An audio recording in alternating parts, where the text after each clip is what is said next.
Samantala, daan-daang mga nagpo-protesta ang pumasok sa Senado ng Mexico nito Martes habang tinatalakay ng mga mambabatas doon ang kontrobersyal na planong baguhin ang judiciary ng nasabing bansa.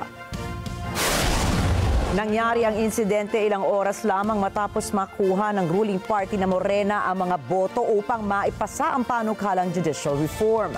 Pinasok ng mga nagpoprotesta ang Senado upang harangin ang pagboto matapos nilang igiit na hindi pinapakinggan ang kanilang mga kahilingan. Binatikos ni Senator Andrea Chavez ng Morena Party ang paglusob ng mga protesters. Anya, hindi masosolusyonan ang problema sa pamamagitan ng paglusob sa Senado.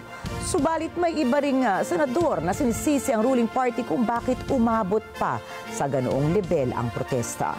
Ayon sa mga lokal na ulat, lalong lumaki ang galit ng publiko sa Senado dahil maaaring malagay sa panganib ang judicial independence at masira ang sistema ng checks and balances kung itutuloy ang mga planong reforma sa kanilang hudikatura.